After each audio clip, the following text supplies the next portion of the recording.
I was doodling tonight, and I thought I'd bring up the machinery, the inner layer ghost number cube of the entire Magic Ghost Number Cube, and some of its different properties.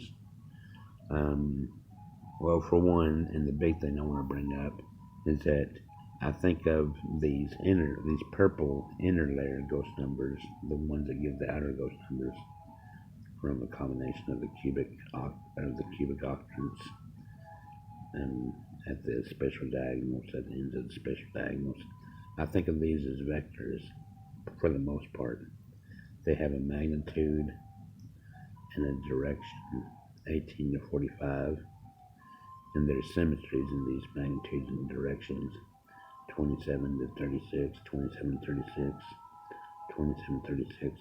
These go down, this goes up, and these are just doodles. These are in no certain order, but all these are the same, and all these are the same. They're just wrapped around the cube different. All the primary numbers are the same. They're just wrapped around the cube differently. And that brings up another thing. But well, okay, I'll go ahead and talk about that. There's a certain group of numbers that belong to a certain group of primary numbers, 6 primary numbers, a certain group of inner layer ghost numbers, purple, and they may not always be the same and from one cube to the other when they're differently composed around the cube, but some of them are shared between them, and they're constantly shared. Okay, all alike, some can be all alike, like if you put all the same number of primary numbers around, they definitely be all alike, or they definitely be all alike in a double helix cube where you have a 1, 2, 3 and a 1, 2, 3, or a 4, 5, 6, or a 4, 5, 6, a double helix cube, they'd all be all alike. So that wouldn't actually be a vector. That would be something like a scalar. But in other instances, they're all different. Or they can be all different. Or 2 can be the same, 2 can be different, 3 can be the same, and 1 can be different. But they also have direction. So that's why I call them vectors. The vectors of the machinery of the inner layer that goes through the cube. And these diagonals, these special diagonals. But the cube stays the same. This is the last part I'll get at. The cube stays the same. The inner layer cube, no matter if it's transformed from a normal to a hyper, to a semi-super, to a super hyper, and all the others that I've discovered. And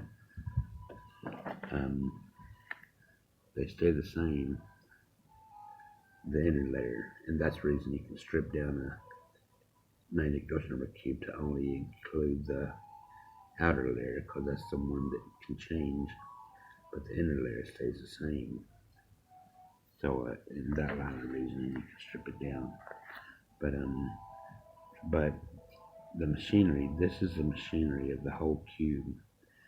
It never changes, even in the circular box form, where it's not using the diagonals, where it's using all of them. It's still the same cube.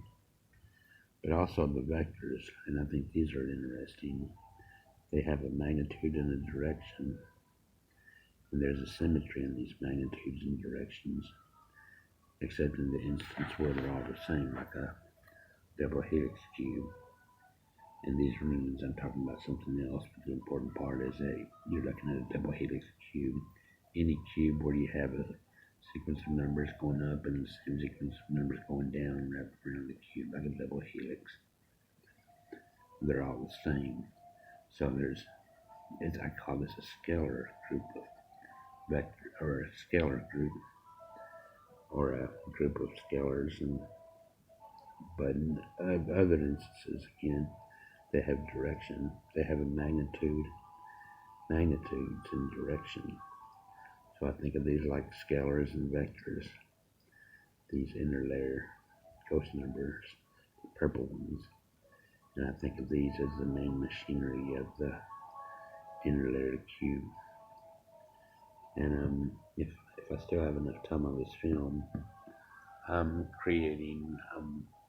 This is the reason I've been doodling. I'm waiting to get some more adhesives to discover more about the polyhedron ghost numbers by making polyhedrons, dodecahedron right there, and icosahedron right there.